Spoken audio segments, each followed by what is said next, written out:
everyone. My name is Tony Shakib, General Manager, IoT Engineering Team, and I'm really delighted to have another installment of our Partner Innovation video series today with you. Today, I'm here with Josh, CEO and co-founder of Willow.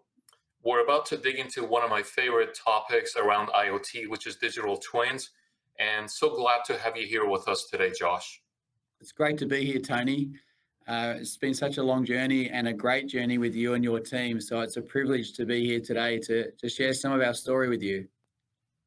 Fantastic. So for those that don't really know, Josh, can you give us your explanation around digital twins? How do you think about digital twins?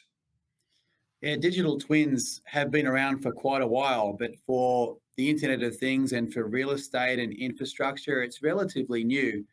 So if we think about a digital twin, think about the spatial data, the spatial context, the live context, and the static context. If we bring all of that together, we can actually create a replica of what's happening in the physical world, but in the digital world. And so that means real-time analytics. That means being able to solve problems before they happen. It actually also means if we're creating work tickets that have a spatial context to them. So our belief is that digital twin technology is fundamental for owners, managers, and operators, and even users of real assets as we move into the internet century in full. Fantastic. It's really exciting. So, Josh, as you know, both of us have been one of the pioneers of digital twins. We started this relationship together many years ago, and it's been a great relationship. We've learned a lot, from each other and from the market on how to evolve our technologies. Can you, in your own words, as one of our partners, tell us how are these technologies coming to life and how are we solving customer problems? Yeah, Tony, I sort of may take a step back. Even before we met as two organizations, our own journey as an organization started in the spatial side of things, where architects and engineers were producing drawings at the time in CAD, and then there was a move from 2D to 3D. And so then they're able to sort of compare structural information with mechanical information and architectural information. And what we could see as an opportunity then would be to be able to maybe bring in the live and also all of those manuals and warranties that usually sit in ring binders. That started in new construction. And as we saw new construction coming to an end, sadly, a lot of these digital artifacts that were created by an architect or engineer or construction company would not go through commissioning. And then you'd start again with ring binders and drawings hanging in a cupboard. And so fast forward to around 2017, 2018, Microsoft's moved into the cloud and really having a leadership position on IoT as well as edge technology enabled our organization and indeed the industry to have a company with the backing like Microsoft to address this big issue, which is how do we gather data from the edge and how do we process it at speed in a mainframe or a cloud? And by having that structure and obviously all that's underneath it was the first step with many steps to follow for where we are today in terms of creating this very, very intelligent graph and ability to process data from infinite number of sources to create insights for our customers. Yeah, thank you, Josh. I know it's been a fantastic partnership, a lot of trust and a lot of collaboration. And, so far today, we've mentioned both WillowTwins, and I know we have the Azure Digital Twins from Microsoft. So why do customers need both, Josh? Yeah, it's a very interesting question that we get asked a lot. Some organizations, I think you could go and try and build all of that just from Azure and then try and build it on top with Lego blocks. And obviously that's up for any company to do that. We found that large organizations, whether you're a multinational corporation or you're a smaller organization that might be managing a rail network, don't have the time or in-house capability to do it all themselves. And so what we've discovered is that companies want a turnkey solution that can leverage all of the power of the graph, the intelligence that's in there, but also the power of having all your information in the cloud and gathering it from the edge. So speed is a big issue, Tony. Speed of getting solutions done and out, and also what is that business's core capability. And rather than trying to create a new capability within that business, combining ADT and WillowTwin gives owners and managers of real estate infrastructure, whether it's an airport, whether it's a railroad, whether it's an office building, or whether it's a hospital, the ability to stand up solutions and put them into their assets and get their people moving forward in a whole new way. I'd make one other point too, is that big issues of our time, such as sustainability, ESG, is confronting every organization now, and not just ticking a box, but truly making sure that the way that ESG is gathered, the data is gathered, the way that it is reported, and the way it is addressed needs a comprehensive, holistic approach. And so what WillowTwin and ADT offer is that approach. Yeah, thank you, Josh. I think it's really important for our audience to understand that it's super complementary and builds, the WillowTwin is built on top of the digital twin of how we do the data aggregation, and you provide the application that provides the services. So, Josh, then can you now explain who uses WillowTwins and what benefits does it provide to the end customers? That's a great question. Again, I'll just sort of start at the high level, Tony. Our belief and our vision, and indeed Microsoft's vision, is that every organization will be a digital organization. Heard that from Satya as well. And that applies not just to the organization's own capabilities, whether it's a retail outlet or whether it's a bank or whether it's a healthcare institution or whether it's an airport operator. It actually applies to the fixed assets that they are in. And it's probably an area that hasn't been addressed in full by Microsoft or any of your competitors in terms of how best do we digitize to create opportunities for the fixed assets that the services or the actual core business of these organizations are in. And so those that use our technology starts with the operational teams, those that manage those assets. So facilities managers, asset managers, portfolio managers. Think of an airport. How do we make their lives better in terms of utilizing technology to maintain that airport, to create a greater passenger experience for those that are moving in and out of that airport? So that's the first sort of use case we usually address, which is the actual manager of the asset. Secondly, as I was saying about ESG, energy, and overlaying data like occupancy, and then understanding, do I really need to power up my heating and cooling for spaces when I've only got 2 or 3 people in them? So having that intelligence layer, what we've been able to discover is that through putting great rules into the twin, we're able to drive substantial savings from an energy and maintenance cost perspective for how these assets are managed.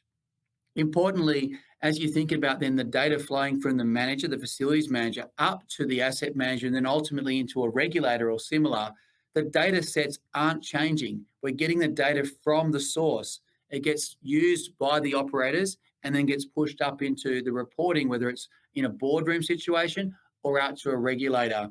So the users move from on-site, people that are fixing things, right through to making sure that the reporting at a boardroom or out to the shareholders is maintained in that whole of life manner. Perfect. Yeah, that makes a lot of sense and a very logical progression of the value drivers. So, Josh, another main concern and challenge has always been scale. It's one thing to go do this thing for a proof of concept. It's another thing to do it for the entire building, multiple buildings, or a campus. Can you tell us where you are together with us on this scale journey to deploy it to multiple properties? Tony, I think if there's one thing that we've had as a breakthrough together as 2 organizations, it's been how do we collect data from buildings that aren't all new buildings or that aren't the same don't sit in the same country, they don't have the same, history. So every building has a heating and cooling device, a building management system, we call it. It's got lighting systems, has security systems, and they can be very different across a portfolio, like Microsoft's portfolio, for example. And so our biggest challenge that we had to confront was how do we pull this data from those buildings at speed and then normalize it and bring it into the graph, the ADT graph. And so our organization, working with Microsoft, has been able to do that over the last probably 36 months it's taken us, if I look at how much time's gone into it. And today we can, in hours, pull data from a building. We send a secure device out to the building where required. We're able to pull the data, normalize it, bring it through the graph. We usually tag it through what we call the DTDL, the Digital Twin Definition Language. And then once we've got that into what we call an ontology, we're then able to search those data sets at speed. So a manager of an asset can have all of their information through that asset. And I think maybe on another show one day, Tony, we should demonstrate how that works, because I believe it's the first of its kind, being able to find things across an entire portfolio of buildings within nanoseconds, rather than taking months to find bits of data. So that's probably been one of the largest challenges we've had to overcome. I think back into the early days when we were looking at this with yourself and others in terms of the journey you did with manufacturing and with IoT. I think we were able to sort of get some lessons out of that and apply it into perhaps the airport and the rail segment by bringing our customer base on board like you do with us and other partners, and do the journey with them on a multi-year program rather than just a pilot or a project, and recognize that transformation doesn't come through just being transactional, but it comes through working through these problems together, because both the customer and us and Microsoft can see that we are progressing down a path of digitization for the betterment of their operations and the way that they as a customer want to address these big issues of our time. And so I think from a perspective of speed, being able to process data at scale, but also thinking through how best do we partner with the whole value chain and ecosystem are the two key areas which we've been able to take out from this partnership journey with yourselves. Yeah, makes sense. And especially around the real-time or near real-time data collection, so people can react to it as things happen, is super important. And we hear that from our customers as well. So Josh, anything that a building owner does has an impact on the tenants. I mean, ultimately the tenants are the beneficiaries of these services and capabilities. Can you maybe talk about some examples of what the tenants are getting out of these smart buildings? Yeah, I think that's the big area, Tony. When you think about a tenant or an occupant, say Microsoft yourself, where you've got nearly 500 or over 500 buildings, of which about 300 are owned and occupied. What we're very focused on is making sure that the spaces within those buildings are what we call lit up, so that we can actually see, for example, the meeting room I'm in today, how many times has this been used in the last 2 weeks? How many times has it been used over the last month? Simple use cases like that, which you can overlay with, say, an energy use case, or a use case around, do we really need to purchase a $20,000 screen with lots of equipment when the meeting room's not being used? And when you think of an organization as big as Microsoft, or many of your customers that have literally thousands of these rooms, these decisions matter on an ongoing basis. So there's a plethora. There's a lot of examples of where occupants are able to leverage this technology to make sure that they are utilizing their spaces in a progressive way. I think that if you look at a tenant, it's a broad church of examples there.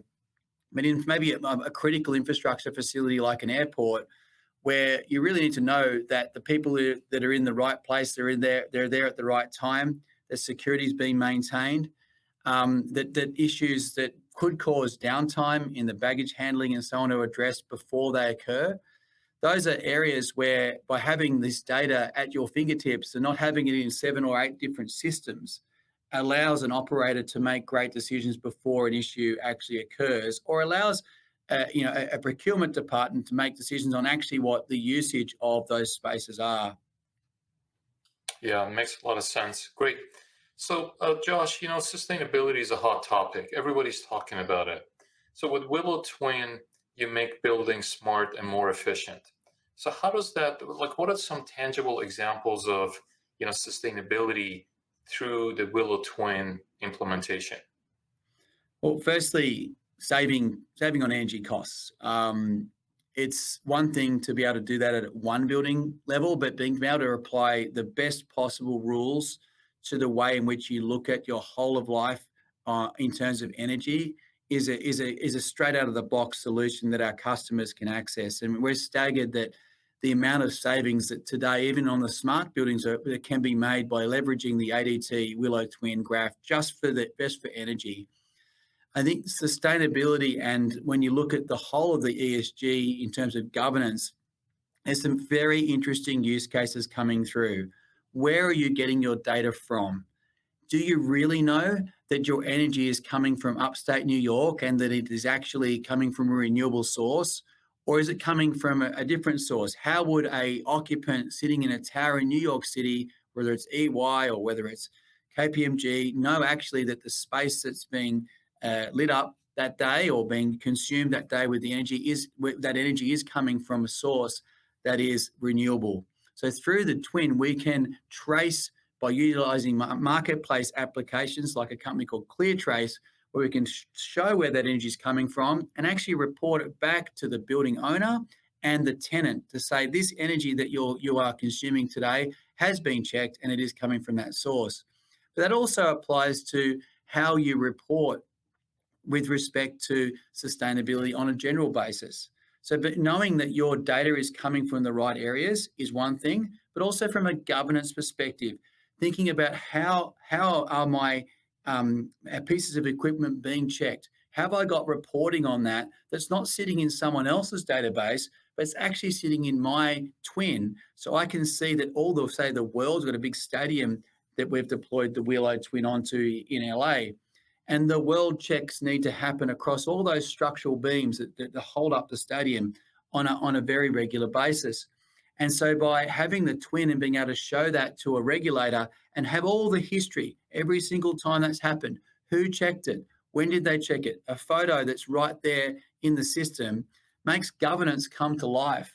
Governance isn't just a box ticking exercise. And I suppose the other part to this that's quite interesting is how can we activate different types of employment opportunities for people that perhaps weren't your traditional manager of assets? It was said to me the other day in New York City, hey, Josh, the person that was our digital twin was the person that was on that building for 45 years.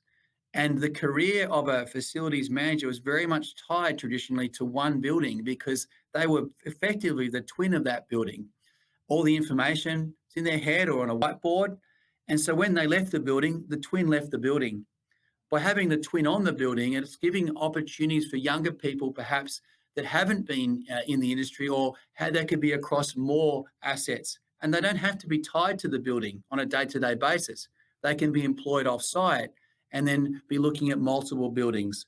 So the issue of ESG is such a broad issue. We could probably spend the full hour on this today, but it definitely is a massive issue that we are not just looking at from a perspective of a box ticking exercise, but how do we relook at the whole challenge of our time through this wonderful opportunity that we have with the technology we've built?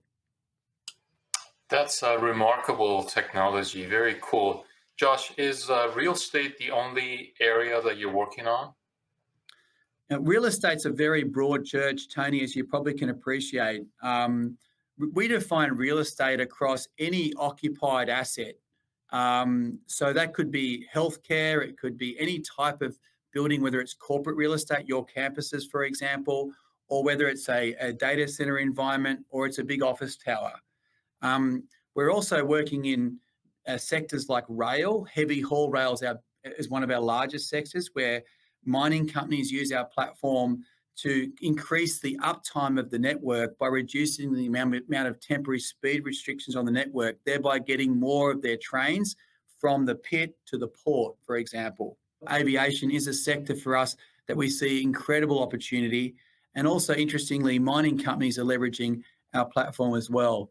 So we've had to be careful on how far we go in terms of sectors because there's such interest in the technology. So we've been very focused with Microsoft on winning the customers we have in our hand. And as we move into this new financial year with Microsoft, we're excited to announce that we're moving into those priority sectors that you yourself have, and very, very focused around working with Microsoft and your customer base to achieve sustainability and other goals that they set themselves. Thank you, Josh. It's really been an amazing journey. I want to first of all thank you for being such an amazing partner. Secondly, for being so innovative and be willing to explore with us. And I know that we're just getting started. Sky is the limit. We're solving real world, problems. And again, I just wanted to thank you for this informative session that we had today and being a great partner with us. Thank you, Josh.